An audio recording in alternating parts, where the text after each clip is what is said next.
This show is produced by the Hartman Media Company. For more information and links to all our great podcasts, visit hartmanmedia.com.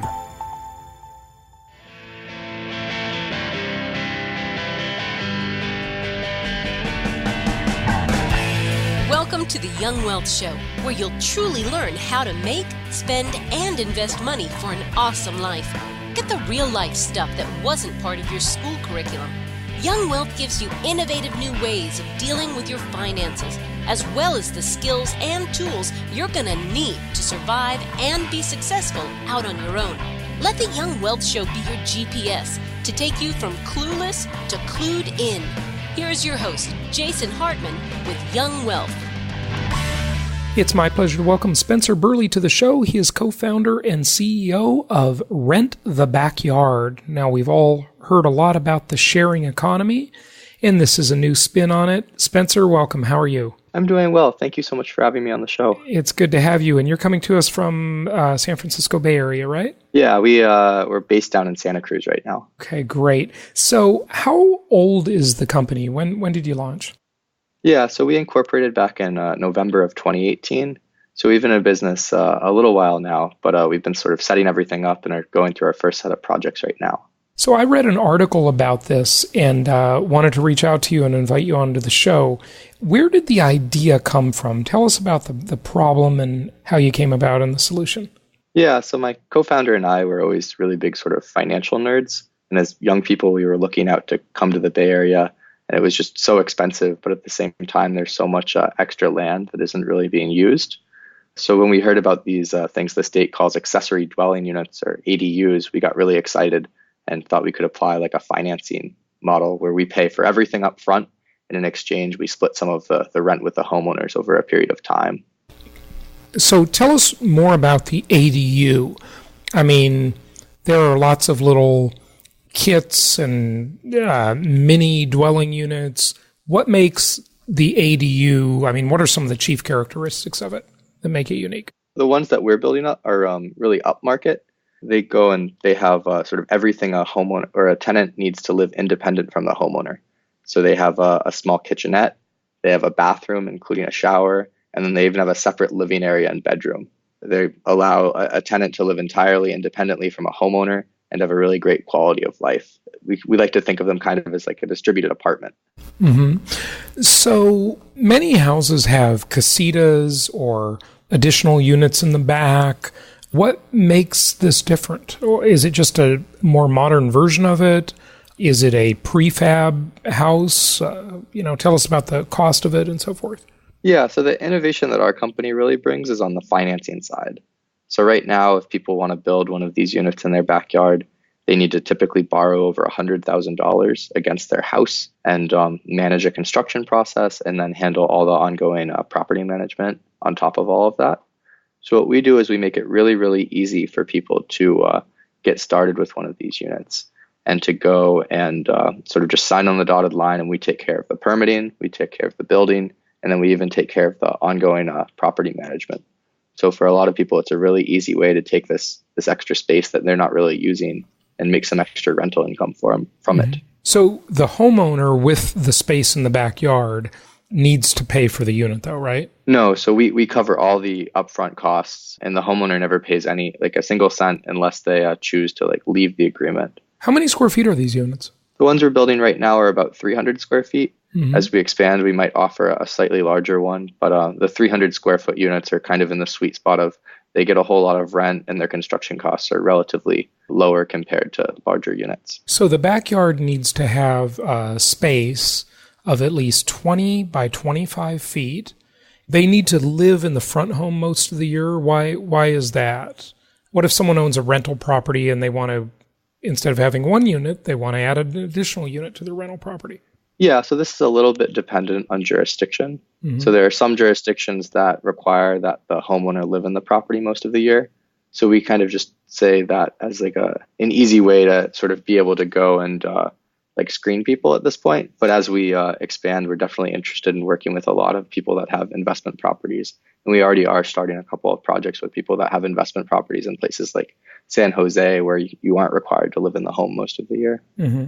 So those are really, that sounds like that's really more just the same rules that Airbnb and VRBO are fighting all the time with. I mean, almost everywhere they'll let you rent something out to, on a short-term rental website as long as you are there, as long as the owner is present.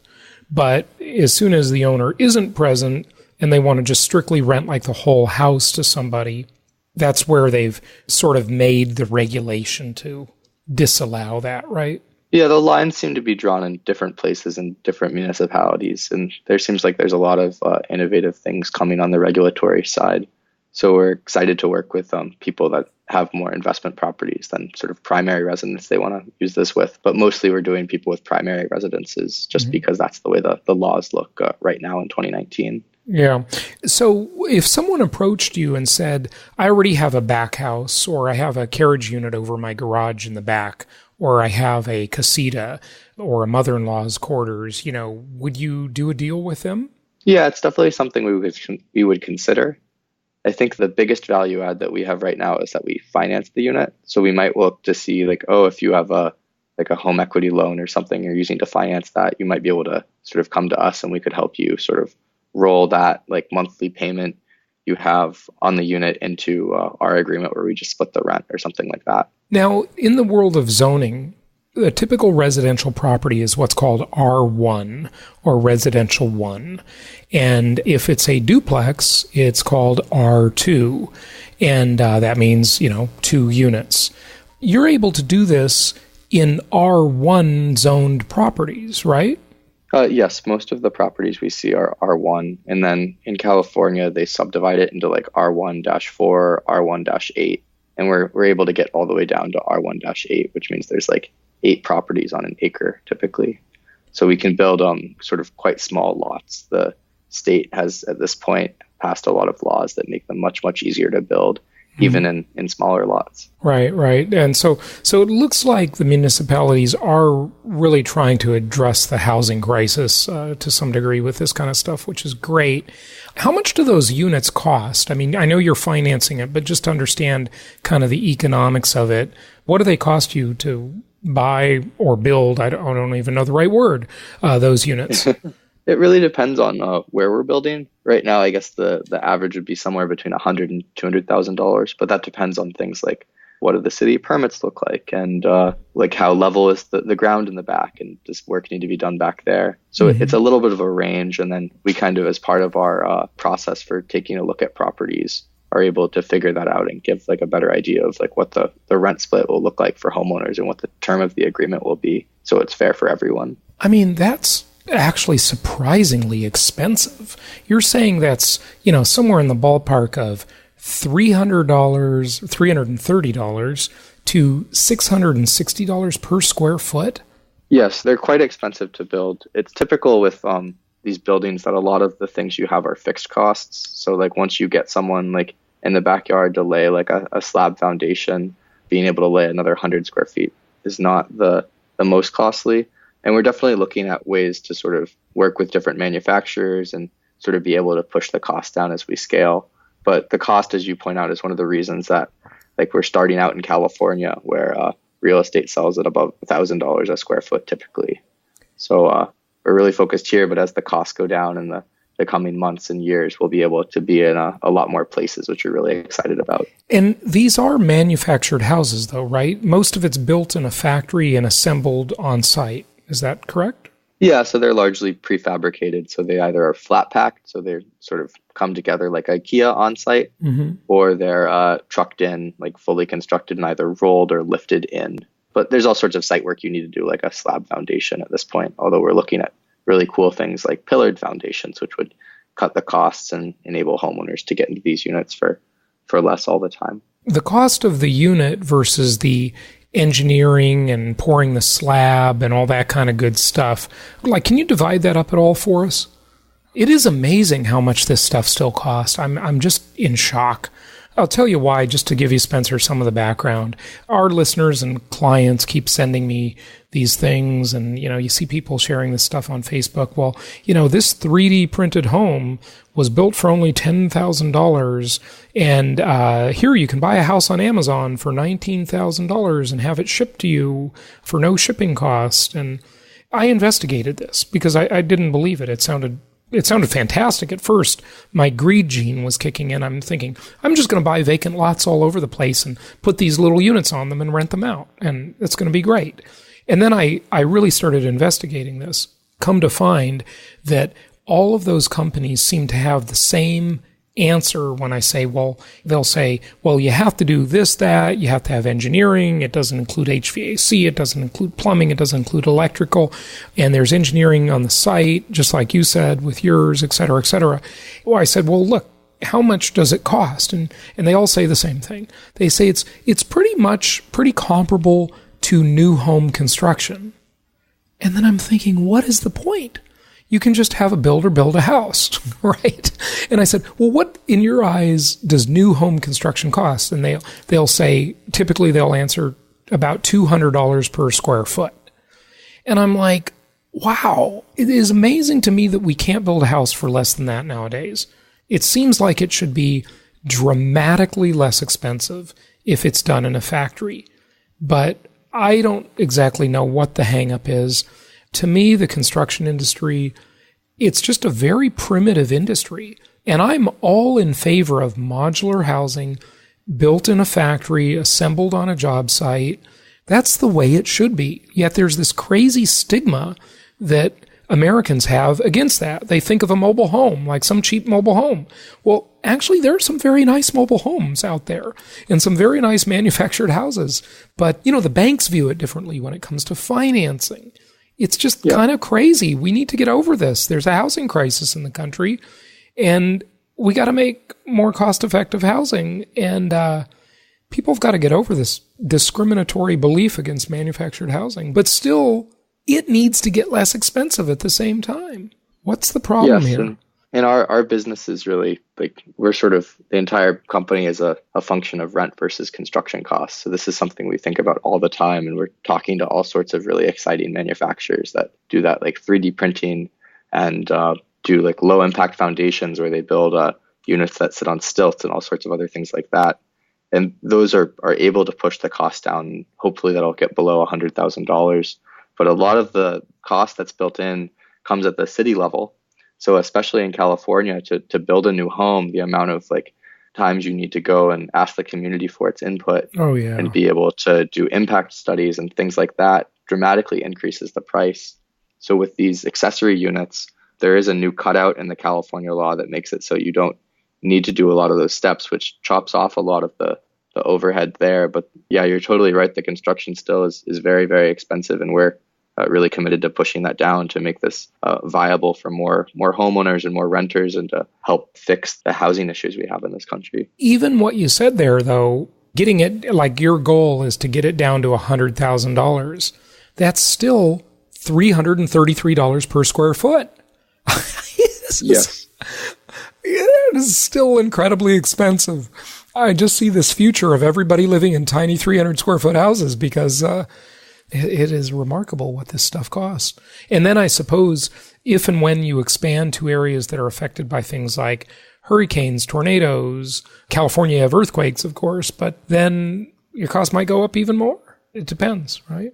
Yeah, I think the building codes definitely play a role in the construction costs, because things do need to get built to a certain standard. Yeah. Right now, all of the units we built are built to the same building code that a typical house is.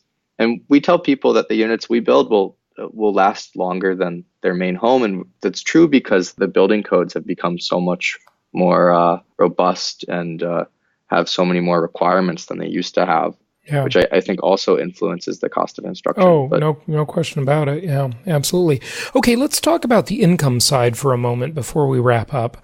You say that, right on your website, it says you can earn $6,000 per year as a homeowner by renting out a unit in your backyard. Tell us how you calculate that and what these units rent for, and the economics. I think you mentioned that you split the income with the owner of the property. Tell us more about that. Yeah, so the idea that we've moved to is where we guarantee homeowners the first $500 of each month's rent. And then on top of that, we'll handle all of the maintenance and repairs and pay any increase in property tax that might come from installing a unit. And what this does is it gives homeowners a much more stable source of income. And they're really able to tell, especially when they're an older person who's on something like Social Security and wants to know exactly what their check's going to be, we can give them that stable income. So that's the model we're doing right now. We've thought about doing more explicit like profit sharing, where we split rent like 50-50 or something like that. But at this point, we've heard from homeowners and so many of them that we're just offering the first $500 of each month's rent as a guarantee to homeowners to give them that stability. How many of these units do you have installed so far?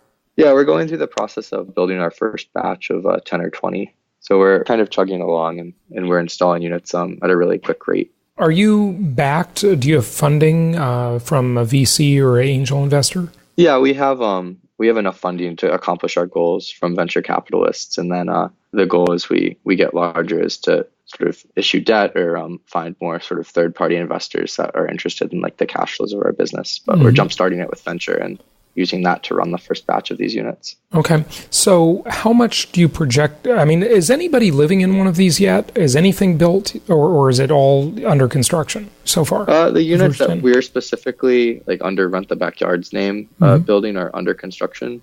But we work with a building partner that's built over 180 of these in the Bay Area. So they're very experienced and they have a lot of units out in the wild. Okay. And how much do those rent for? That's what I'm getting at. Like, what's the renter paying?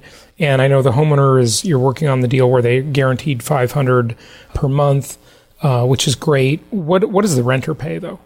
Yeah, so right now we're looking between $1,500 and $2,000 in the Bay Area. So it's a little bit of a range. This depends on, like, if you're close to a tech campus, like Google or Microsoft or someone like that, or if you're close to, like, a rail station, or a sports arena or a college, and then also just sort of generally what city you're in. So we're trying to sort of optimize the places we build at first to maximize that top line rental income. But it's a pretty wide range, at least in the Bay Area. Okay, very interesting. One of the things on your website that's addressed is parking, and that's a big issue for a lot of municipalities. You know, if you have a 3-bedroom house, you've got to have at least a 2-car garage. You know, that'll be what they say. And if you want to build that extra bedroom, you know, you got to have another parking space. Now, you're saying, though, that's almost never required, which surprises me.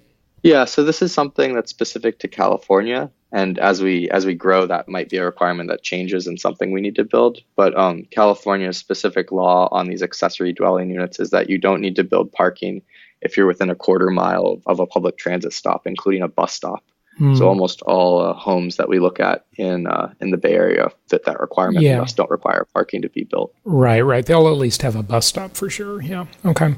Good Yes. stuff. Is there anything else you want to share with our audience? I don't think so at this point. We're really focused on the San Francisco Bay Area right now in 2019, but we're sort of excited to expand. And the next markets we'll probably be looking at are Los Angeles, Portland, Seattle, Denver, Austin, and beyond. So we'll be to where you are soon enough. Yeah, good stuff. And I gotta say, from the looks of you and your partner, you guys look really young. So congratulations on getting a head start on life with what you're doing. Do you care to share anything about that? It's up to you. But you guys are really starting out early, it looks like. Yeah, I think that one of the reasons we started this company was because as younger folks, we were looking to move out to the Bay Area, and it was just so expensive. And at the same time, we've been really big like economics nerds. My co-founder and I are engineers out of Carnegie Mellon, and we had really sort of became really fast friends by talking about different and interesting financial products. So we're really excited about the work we're doing, and we're super big housing nerds, and hope we can make some impact in the world to make it a little bit better for existing homeowners who can go and take some underutilized space and make some extra income from it, as well as on the renters side and helping more people find high quality, affordable places to live. Excellent. Good stuff. Well, hey, I wish you a lot of success with this. It's certainly needed. The website again is, go ahead, give out your website. It's just rentthabackyard.com. Excellent. Thank you for joining us. Thank you so much for having me. Thank you so much for listening. Please be sure to subscribe so that you don't miss any episodes. Be sure to check out the show's specific website and our general website, hartmanmedia.com, for appropriate disclaimers and terms of service. Remember that guest opinions are their own, and if you require specific legal or tax advice or advice in any other specialized area, please consult an appropriate professional. And we also very much appreciate you reviewing the show. Please go to iTunes or Stitcher Radio or whatever platform you're using and write a review for the show. We would very much appreciate that. And be sure to make it official and subscribe so you do not miss any episodes. We look forward to seeing you on the next episode.